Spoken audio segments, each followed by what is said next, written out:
Hello बच्चों, कैसे हो? उम्मीद करती हूँ आप सभी अच्छे और अपनी पढ़ाई भी अच्छे से कर रहे हैं। आज मैं आपको कुछ ख़ास बताने आई हूँ। वो है स्पेस के बारे में, यानी कि अंतरिक्ष के बारे में। तो आज का हमारा टॉपिक भी यही है, स्पेशल इन्फो। चलिए शुरू करते हैं आज की कुछ महत्वपूर्ण जानकारी। अंतरिक्ष यानी स्पेस को लेकर हमारे मन में कितनी ही कल्पनाएं आती हैं। साइंस की वजह से हम स्पेस में लगातार आगे बढ़ते जा रहे हैं। इस साल भी कुछ ऐसे काम स्पेस मिशन पर आगे आगे बढ़ेगा जो फ्यूचर के लिए बहुत खास होगा। इतना ही नहीं, इसरो स्पेस से जुड़ा हुआ फ्री कोर्स भी करा रही है। तो आपको पता ही होगा, इसरो भारतीय साइंस और टेक्नोलॉजी की क्षेत्र में कार्य करने वाली एक संस्था है। तो आइए देखते हैं इसके बारे में भी। आपने नासा और इसरो का नाम तो सुना होगा। सबसे पहले जान लेते हैं ये दोनों क्या हैं, क्योंकि आगे इनके बारे में कई बातें होंगी। इसरो की फुल फॉर्म है इंडियन स्पेस रिसर्च ऑर्गेनाइजेशन। भारत का ऐसा ऑर्गेनाइजेशन जो स्पेस में सैटेलाइट भेजता है।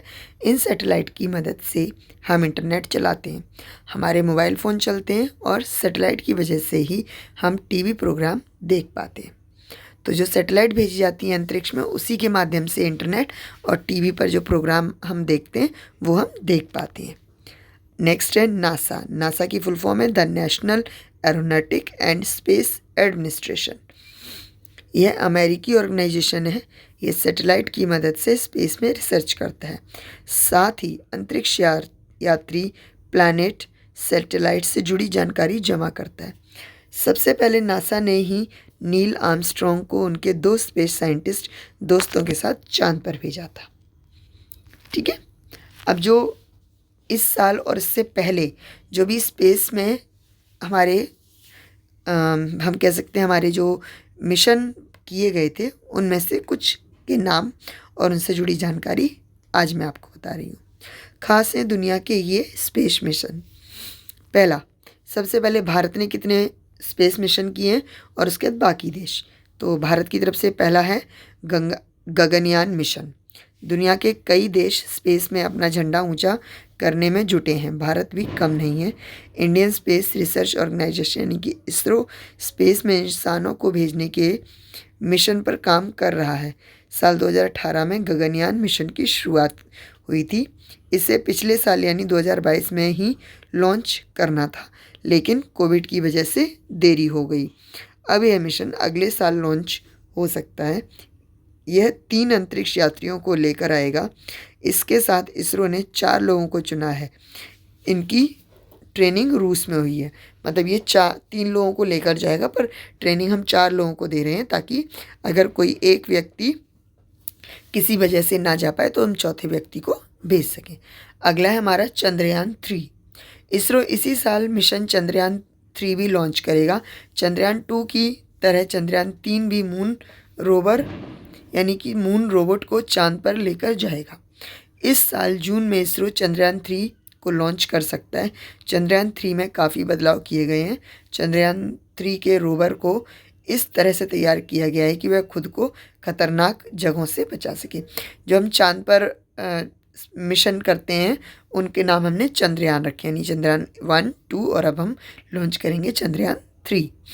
अगला है सोलर मिशन। इसरो इसी साल जून जुलाई में अपना पहला सूर्य मिशन आदित्य L1 लॉन्च करेगा। यह सूर्य की स्टडी करेगा। अमेरिका और यूरोप की तरह से पहले ही सूर्य मिशन पर काम किया जा चुका है। ठीक है। तो ये जो सन के ऊपर हम स्पेस मिशन ऑर्गेनाइज करेंगे या हम लॉन्च करेंगे, उसका नाम है Aditya L1। Venus mission. Bharat का पहला वीनस मिशन यानी कि शुक्रयान अगले साल लॉन्च हो सकता है। मिशन में स्पेसक्राफ्ट वीनस के चक्कर लगाते हुए स्टडी करेगा, यानी कि अब हम वीनस प्लैनेट का भी स्टडी करेंगे। और आपको शायद पता होगा कि वीनस प्लैनेट को ही ट्विन सिस्टर ऑफ अर्थ कहा जाता है। अब है अगला हमारा अमेरिका के द्वारा किए जाने वाले स्पेस मिशन। फर्स्ट है वेन्यू मिशन। नासा का ओरिसिस रिएक्स स्पेसक्राफ्ट साल 2021 में अंतरिक्ष में गया और वेन्यू एस्ट्रॉयड के सैंपल लेकर सितंबर में धरती पर वापस आ रहा है, यानी कि इस साल सितंबर में ये वापस आ जाएगा। साइकी मिशन, ये साइकी नाम के एस्ट्रॉयड की खोज करेगा जो मार्स और जुपिटर के बीच है। अगला है हमारा यूरोप द्वारा शुरू किया गया मिशन जिसका नाम है जूस मिशन। भारत और अमेरिका की तरह यूरोपीय स्पेस एजेंसी ESA यानी कि यूरोप स्पेस एजेंसी इसी साल अप्रैल में जूस मिशन लॉन्च करेगा। इस मिशन से जुपिटर के चंद्रमाओं यूरोपा, गैनीमीड और कैलिस्ट्रो के बारे में डिटेल में जानकारी जुटाई जाएगी। यह मिशन जुपिटर के वातावरण को भी समझेगा। जुपिटर का गैनीमीड चंद्रमा सौरमंडल का सबसे बड़ा चंद्रमा है और आपको पता होगा कि सबसे ज़्यादा जो चंद्रमा है वो भी हमारे वीनस ये जुपिटर प्लैनेट के ही है।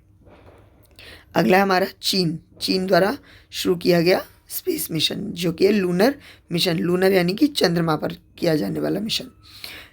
चीन धरती से बाहर यानी स्पेस में 60 मिशन लॉन्च करने को तैयार है। उनका लूनर मिशन भी तेज़ी से आगे बढ़ रहा है। चंद्रमा और मंगल पर चीन के रोबोटिक रोवर्स उतर चुके हैं। यह चीन की बहुत बड़ी उपलब्धि है। चीन ने स्पेस में तियांगोंग नाम का साइंटिफिक रिसर्च सेंटर भी बना लिया है। ठीक है, अब और जानकारी लेते हैं। स्पेस को ऐसे जाने समझें। nasa.gov/kids क्लब पर जाकर कई नई जानकारियाँ पा सकते हैं। इसके अलावा इंटरनेशनल स्पेस ओलंपियाड.com पर इंटरनेशनल स्पेस ओलंपियाड के लिए रजिस्ट्रेशन कर सकते हैं। यह जो होता है यह क्लास के हिसाब से होता है, यानी कि 5वीं से 7वीं, 8वीं से 10वीं और 11वीं से 12वीं क्लास के लिए। अब आप कैसे स्पेस साइंटिस्ट बन सकते हैं? कक्षा 10 के बाद चुने ये सब्जेक्ट। स्पेस एक साइंस का सब्जेक्ट है, यहाँ रिसर्च खूब होती है। इसके लिए नासा या इसरो में काम करना होता है। अगर ऐसा करना चाहते हो तो 10वीं के बाद आपको क्या सब्जेक्ट चुनने चाहिए जानते हैं। PCM यानी कि फिजिक्स, केमिस्ट्री और मैथमेटिक्स, इसे चुनने के बाद इंजीनियर बन सकते हैं। इसके लिए IIT ऐसी जगहों पर पढ़ाई कर सकते हैं। वैसे सब्जेक्ट का यह कॉम्बिनेशन स्पेस साइंस में रोबोट के लाखों पार्ट्स बनाने के लिए, रोबोट आदि बनाने पर भी के लिए भी अच्छा है।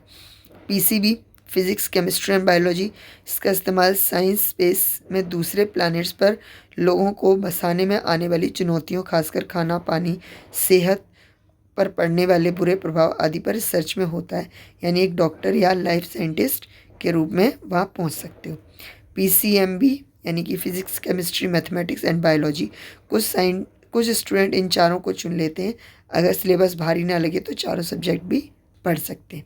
तो अगर आपको स्पेस साइंटिस्ट बनना है तो इसके लिए आपको इस तरीके का कॉम्बिनेशन, सब्जेक्ट कॉम्बिनेशन आपको आपके 10th के एग्ज़ाम्स के बाद रखना चाहिए। तो उम्मीद करती हूँ आपको ये जानकारी उपयोगी लगी होगी। अगर यूज़फुल लगी हो तो हमारे वीडियो को लाइक करें, चैनल को सब्सक्राइब करें और अपने दोस्तों के साथ इसे शेयर करें। धन्यवाद।